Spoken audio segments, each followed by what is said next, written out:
তবে বিজ্ঞানীদের সব দাবি সঠিক না। যেমন কিছুদিন আগে সোশ্যাল মিডিয়াতে শুনতে পারলাম, দেখতে পারলাম, চায়না নাকি এক সূর্য আবিষ্কার করেছে।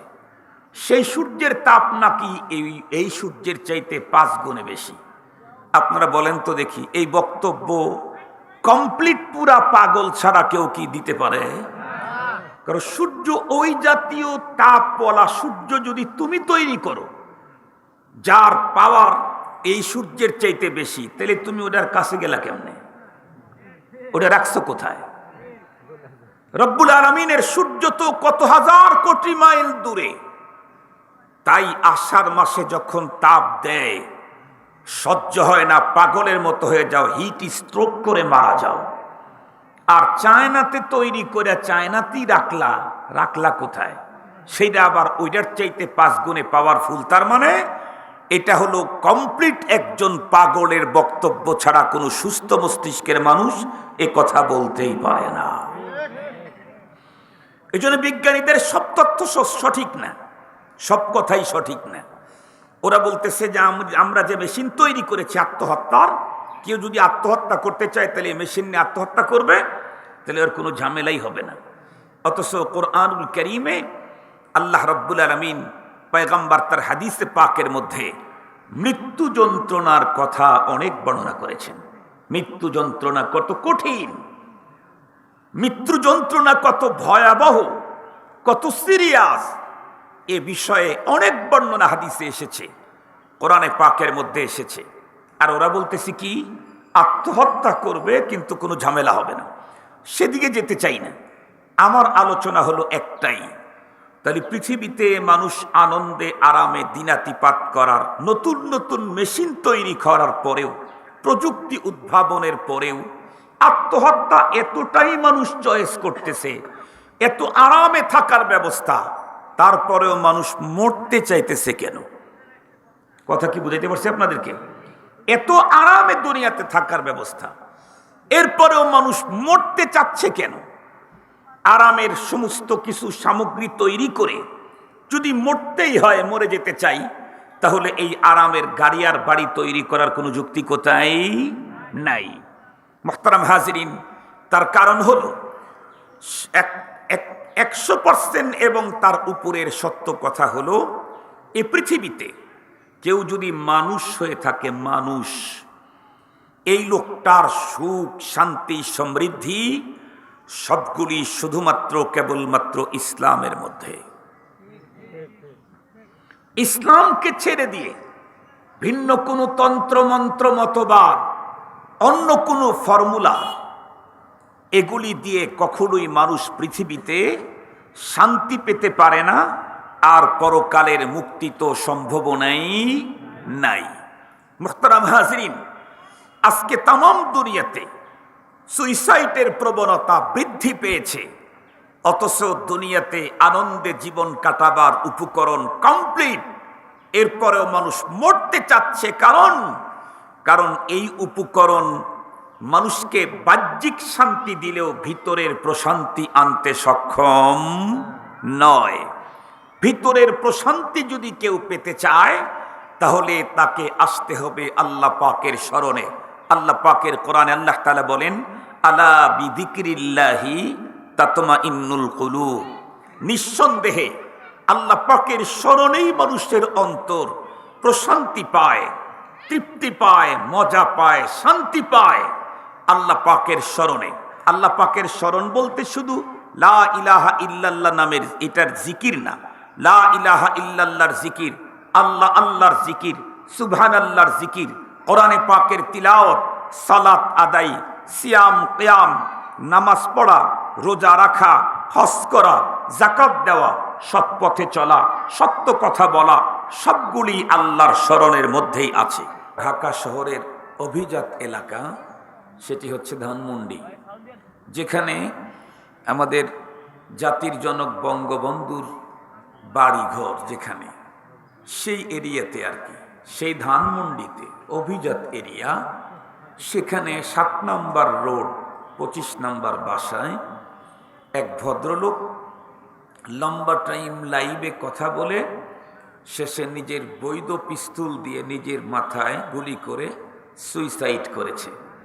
এটার কারণে তাম পৃথিবীব্যাপী এ বিষয়টা এখন আলোচনা সমালোচনা হচ্ছে। যে আত্মহত্যা করেছে তার একটা মেয়ে মডেল জামতা, সে হলো চিত্রনায়ক, ছেলে অনেক বড় উচ্চশিক্ষিত, অস্ট্রেলিয়ায় থাকে। তাহলে আমাদের মতো নর্মাল ফ্যামিলির না, উচ্চবিত্তের ফ্যামিলির একজন মানুষ, এবং সে গার্ডিয়ান। মোহতারাম হাজিরিন, এই ঘটনায় সে যে লম্বা টাইম লাইভে এসে যেই কথাগুলি বলেছে, এরপরে সে আত্মহত্যা করেছে। সব বর্ণনা তো আপনারা হয়তো অনলাইন, ফেসবুক, পেপার, পত্রিকায় দেখেছেন, ওইগুলি আমার বলা দরকার নেই। আমি শুধু বলতে চাচ্ছি একটা জিনিস, পৃথিবীতে আত্মহত্যার প্রবণতা বাড়তেছে কেন? অথচ দিন যত গড়তেছে পৃথিবীর মানুষ পার্থিব জগতে সুখ, শান্তি, সমৃদ্ধি এবং ভোগ বিলাসের যত আসবাব সব এখন নতুন নতুন তৈরি হচ্ছে। কথা বলেন ঠিক না বেঠিক? যেমন সহজ কথা বললে আপনারা বুঝবেন, আমি এক গ্রামের মানুষ, আপনারাও গ্রামের মানুষ। আমার বয়স এখনো 50 হয় নাই। 1280 বাংলা, 12ই অগ্রহায়ণ বুধবার আমার জন্ম, বাংলার 80-তে। তার মানে এখনো আমার 50 বছর হয় নাই। আমি ছোটবেলায় যা দেখলাম সেটা হলো, গ্রামের মানুষ যাদের জমি জমা বেশি থাকতো তাদের বাড়িতে গোয়াল ঘরে গরু বেশি থাকতো। কেন? জমি আবাদ করতে চাইলে গরু মহিষের হাল ছাড়া, লাঙ্গল ছাড়া কোনো উপায় ছিল না। কিছুদিন চলে যেতে যেতেই ট্রাক্টর এবং আরও কি বলে পাওয়ার টিলারের এখন আমদানি, এখন আর হাল চাষ করতে কোনো গরুর প্রয়োজন নেই। আমরা আগে দেখতাম মানুষ কত কষ্ট করে ধান কাটতে হইতো, ধান মারতে হইতো, ধান লাগাইতে হইতো। এখন এই কষ্ট যাতে মানুষ না করে চায় না, অনেক ধান লাগানোর, ধান কাটার, ধান মারার সব মেশিন তৈরি করে ফেলেছে। আমরা ছোটবেলায় দেখতাম ফ্যামিলির সদস্য যতগুলোই হোক, এরা ভাত রান্না করে খেতে চাইলে এটা আগে ঢেকিতে বাড়া বেনে এই চাউল বের করা লাগতো। মহিলারা রাত্রি 3টায় উঠে সকালবেলায় কি পাকায়া খাওয়াবে, লেবার তো নিয়েছে 5টা, পাট ক্ষেত নিড়ানি দিতে হবে। এজন্য এই রাত 3টার সময় উঠে ঢেকিতে বাড়া বেনে চাউল বের করত ধান থেকে। সেই ঝামেলা এখন নেই, এখানে সুবিধা। এরপরে চাউল ঝাড়ার ঝামেলাটাও এখন নেই, এখানেও সুবিধা। এরপরে আমরা দেখতাম এই কূপের থেকে পানি উঠানো লাগতো, কূপের থেকে পানি উঠানো লাগতো, সেই ঝামেলাও এখন নেই, টেপ ছাড়লেই এখন পানি উঠে। এরপরে কাপড় চুপড় পরিষ্কার করা লাগতো নিজের হাতে, আগে তো খার দিয়ে কাপড় পরিষ্কার করছে, খার। আজকের নতুন প্রজন্মরা বুঝবে না, যারা মুরব্বী তারা বুঝবেন। খার এটা তৈরি করা লাগতো, কত কষ্ট করে মেয়েরা যে ঘরের আসবাবপত্র, কাপড় চুপড় পরিষ্কার করা লাগতো। এখন ওয়াশিং মেশিন, ওয়াশিং পাউডার শুধু না, ওয়াশিং মেশিনও এখন এসে গেছে। পাউডার তো আস্তে আস্তে ওয়াশিং মেশিন, কাপড়টা শুধু মেশিনের ভিতরে ছেড়ে দিবেন, বাস আপনার কাজ শেষ। সুইচটা দিয়ে আসবেন, আপনি দিয়েছেন ময়লা কাপড়, এই কাপড় ভিজে পরিষ্কার হয়ে 80% শুকিয়ে গেছে, নিয়ে এসে আপনি একটু বিছিয়ে দিলেন, হয়ে গেল, আর কোনো কাজ নাই।